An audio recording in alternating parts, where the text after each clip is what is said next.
సుమన్ టీవీలో మీ business promotions కోసం ఈ కింది నెంబర్ను సంప్రదించగలరు.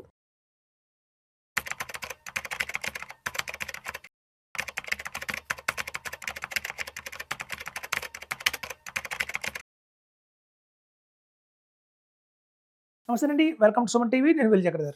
చాలా మందికి ఇప్పుడు కూడా కన్ఫ్యూజన్గా ఉందండి, mutual funds versus SIF. Major difference ఏంటని చూద్దామండి. ఇక్కడ మేజర్ చూస్తే డిఫరెన్స్ ఏంటంటే, ఇది స్టాండర్డ్ అప్రోచ్ అంటారు. మనకి మ్యూచువల్ ఫండ్స్లో ఏంటంటే సాధారణంగా చూస్తే ఒక స్టాండర్డ్గా అప్రోచ్ అయితే ఉంటుంది. అంటే అది ఒక ఈక్విటీయా, లేదా ఒక డెట్టా, లేదా ఒక హైబ్రిడా అలా ఉంటుంది.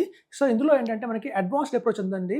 అడ్వాన్స్డ్ అప్రోచ్ ఏంటంటే రెగ్యులర్గా మనకి మ్యూచువల్ ఫండ్స్లో ఉంటే ఈక్విటీ, డెట్, అలాగే హైబ్రిడ్, లేకపోతే అలాగే మనకి గోల్డ్ అండ్ సిల్వర్ కానివ్వండి, లేకపోతే ఫారెన్ ఇన్వెస్ట్మెంట్స్ కానివ్వండి అలా ఉంటాయి. సో ఆఫ్షోర్ అంటారు వాటిని. సో ఇట్లా మనకి రెగ్యులర్గా స్టాండర్డ్గా ఉంటాయి. కానీ ఇందులో డెరివేటివ్స్ అనేది లేదండి. అది ఒక అడ్వాన్స్డ్ మనకి అప్రోచ్ దొరుకుతుంది మనకి డెరివేటివ్స్ అని. చాలామందికి ఇప్పుడు కూడా ఒక భయం ఉంది, డెరివేటివ్స్ అంటే వాళ్ళు ఏదో ఇంటర్డేట్ చేస్తారని చెప్పి.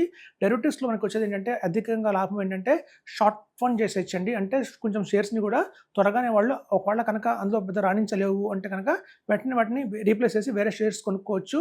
సో అలాంటిది కూడా దొరుకుతుంది మనకి. ఇందులో మేజర్గా ఏంటంటే డెరివేటివ్స్లో మనకి ఒక 3 యారోస్ అయితే ఉన్నాయండి. దాన్ని స్పెక్యులేషన్ అంటారు, ఒక మంచి యారో ఉంది. అలాగే చూస్తే మీకు ఆర్బిట్రేజ్ అంటారు, అలాగే హెడ్జింగ్ అంటారు. సో ఈ స్పెక్యులేషన్ అనేది ఎప్పుడు వాడతారు అంటే, మార్కెట్లో ఎప్పుడైతే బుల్ రన్ వస్తుందో, అమాంతం బుల్ రన్ వచ్చినప్పుడు మనకి ఈ స్పెక్యులేషన్ వల్ల మనకి అత్యధికంగా లాభం అయితే వస్తుంది.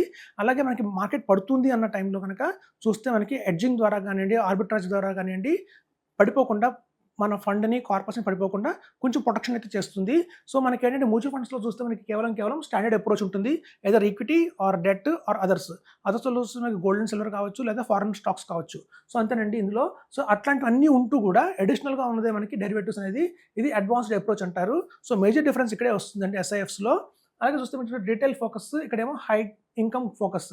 ఇక్కడ చూడండి చాలామందికి మనకి చూస్తే గతంలో రీటైల్ ఫోకస్ అంటే మనం చూడండి అందరూ వస్తారు ఇందులో. రీటైల్ పబ్లిక్ అంతా కూడా ఒక కామన్ మ్యాన్ నుంచి కూడా ఒక హెచ్ఎన్ఐ దాకా అందరూ కూడా మన రీటైల్ పబ్లిక్గా వస్తారు. ఇది హెచ్ఎన్ఐ ఇన్కమ్ ఫోకస్ ఫండ్ అంటున్నారు. చూడండి మనకి లాస్ట్ ఒక 10 years 15 years మనం కంపేర్ చేసుకున్నా కూడా, ఇవాళ కంపేర్ చేసుకున్నా చూస్తే మనకి కాస్ట్ ఆఫ్ లివింగ్ అనేది విపరీతంగా పెరిగిపోయింది. ఒక 30 years బ్యాక్ మనకి ఇట్లాంటి మాల్స్ కానివ్వండి, మెట్రోస్ కానివ్వండి, ఫ్లైట్ కానివ్వండి పెద్దగా ఏం లేవు. ట్రాన్స్పోర్టేషన్స్ కానివ్వండి, ఫెసిలిటీస్ అప్పట్లో లేవు. అప్పట్లో కాస్ట్ ఆఫ్ లివింగ్ చాలా తక్కువగా ఉండేది. సో ఇప్పుడు ఏంటంటే ఇన్కమ్స్ బాగా పెరిగాయి. ఇన్కమ్స్ పెరిగినంత మాత్రాన at the same time expense కూడా బాగా పెరిగింది, అదే రేషియోలో పెరిగింది. సో మనకి ఎప్పుడైతే ఎక్స్పెన్స్ రేషియో బాగా పెరిగింది, ఎక్స్పెన్సెస్ బాగా పెరుగుతున్నాయి రోజుకి, లైఫ్ స్టైల్ కాస్ట్ అంటారు వాటిని. సో అన్నెసరీ కాస్ట్లు ఎక్కువైపోయినాయి. సో ఈ లైఫ్ స్టైల్ కాస్ట్ని అందరూ అలవాటు పడిన తర్వాత వాటిని సమతుల్యంగా మనకి రిటర్న్స్ రావాలి అంటే మాత్రం మనకి ఇట్లాంటి ఎస్ఐఎఫ్స్లో పెట్టుకోవాలండి. ఇది ఒక హై ఇన్కమ్ ఫోకస్డ్ పీపుల్ని టార్గెట్ చేసిందే. ఎందుకంటే ఒక కామన్ మ్యాన్కి వచ్చినట్టుగా 6% rate of interest, 8% rate of interest వాళ్ళకి సరిపోవట్లేదు. వీళ్ళకి అమాంతం మనకు 12% రేట్ ఆఫ్ ఇంట్రెస్ట్ ఇవ్వాలి. సో అట్లాంటి ఎప్పుడైతే 12% 15% జనరేట్ చేయాలి, ఒక మ్యూచువల్ ఫండ్స్ కంటే కూడా ఒక 3% ఎక్స్ట్రా రిటర్న్ జనరేట్ చేయాలి.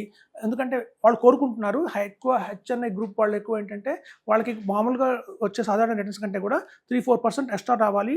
అలా వస్తేనే వాళ్ళకున్న లైఫ్ స్టైల్కి మీట్ అవుతుంది ఎక్స్పెన్సెస్ అనేది వాళ్ళు ఆలోచిస్తున్నారు. కాబట్టి ఇది హై ఇన్కమ్ ఫోకస్డ్గా డిజైన్ చేయబడింది. అందుకే మినిమం 10 lakhs అని పెట్టారు వీళ్ళు. సో టికెట్స్ అయితే మినిమం 10 lakhs ఉంటుంది. సో మనకి ఇంతో మ్యూచువల్ ఫండ్స్ కంటే కూడా ఇందులో కొంచెం ఎక్స్ట్రాగా రిస్క్ ఉంటుంది, at the same time return కూడా ఉంటుంది.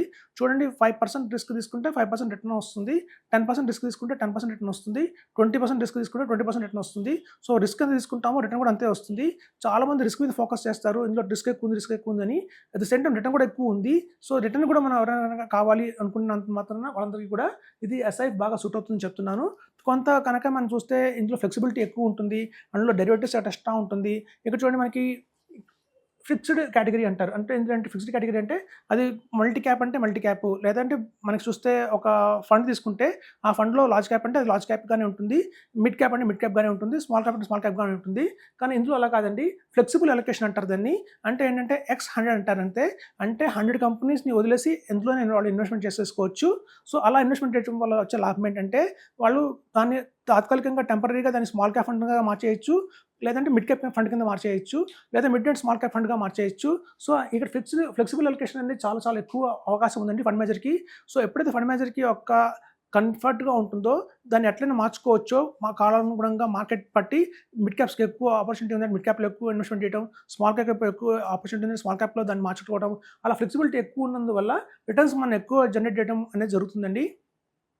వేరే ఇక్కడ ఏంటంటే ఫిక్స్డ్ కేటగిరీ, దాన్ని సపోజ్ మనం పెట్టాం మిడ్ క్యాప్ ఫండ్లో పెట్టాం, ఒకవేళ లార్జ్ మార్కెట్ బాగా బుల్లిష్గా ఉన్నా లేకపోతే మార్కెట్ బాగా డౌన్ఫాల్లో ఉన్నా కూడా దీన్ని ఎక్కువ 65% ఎప్పుడు కూడా వాళ్ళు మిడ్ క్యాప్లో మెయింటైన్ చేయాల్సి వస్తుంది. సో దాన్ని 65 మిడ్ క్యాప్ కాకుండా దాన్ని తగ్గిద్దామంటే అందులో అవకాశం లేదు. కానీ ఇందులో అలా కాదండి, వాళ్ళు ఫ్లెక్సిబుల్ అలొకేషన్ అంటున్నారు ఇక్కడ. 65% మిడ్ క్యాప్ కాదు, దాన్ని జీరో కూడా చేసుకోవాలంటే. సో అంత అవకాశం అయితే ఫ్లెక్సిబుల్ క్యాప్ మనకి మోడల్లో ఉంది. సో ఎప్పుడైతే మనకి ఫండ్ మేనేజర్కి ఫ్లెక్సిబుల్ అవకాశం ఉందో మనకేమవుతుందంటే ఆ ఫండ్ మేనేజర్కి చాలా ఇదిగా ఉంటుంది, ఫ్లెక్సిబుల్గా ఉంటుంది, ఎక్కువ మనకి రిటర్న్ జనరేట్ చేసే అవకాశం అయితే ఉంటుంది. సో మేజర్గా ఎస్ఐఎఫ్లో ఉన్నది అదేనండి. ఇంకా టాక్సేషన్ విషయం వస్తే మనకి మ్యూచువల్ ఫండ్స్లోను ఎస్ఐఎఫ్లోను ఒకటే టాక్సేషన్ ఉంటుంది, సేమ్ టాక్సేషన్. సో తద్వారా మనకి ఏమి పెద్ద ట్యాక్స్ పరంగా మనకి ఏం ప్రాబ్లం జరగట్లేదు. సో ఇందులో స్టాండర్డ్ అప్రోచ్ ఉంటుంది, ఇందులో అడ్వాన్స్డ్ అప్రోచ్ ఉంటుంది. ఇందులో రీటైల్ ఫోకస్ని పెట్టుకున్నారు, అంటే అందరూ కామన్ మ్యాన్ నుంచి హై ఇన్కమ్ గ్రూప్ దాకా పెట్టుకున్నారు. కానీ ఇందులో కేవలం హై ఇన్కమ్ గ్రూప్ ఉంటారండి. ఎందుకంటే ఇవాళ చూస్తే మనకి ఈవెన్ స్టార్టింగ్ ఒక జాబ్ రాగానే స్టార్టింగ్ శాలరీయే 50,000, 60,000, 1 lakh దాకా వస్తున్నాయి. సో వాళ్ళ లైఫ్ స్టైల్ పరంగానే వాళ్ళకన్నా ఖర్చుల ప్రకారంగానే వాళ్ళకి ఇవాళ అత్యధికంగా రిటర్న్స్ కావాలని కోరుకుంటున్నారు. కాబట్టి ఈ కాన్సన్ట్రేషన్ అంతా ఈ గ్రూప్ మీద పెట్టింది. ఎందుకంటే ఇండియాలో రాబోయే రోజుల్లో కూడా ఈ హెచ్ఎన్ఏ గ్రూప్ బాగా పెరుగుతున్నారు.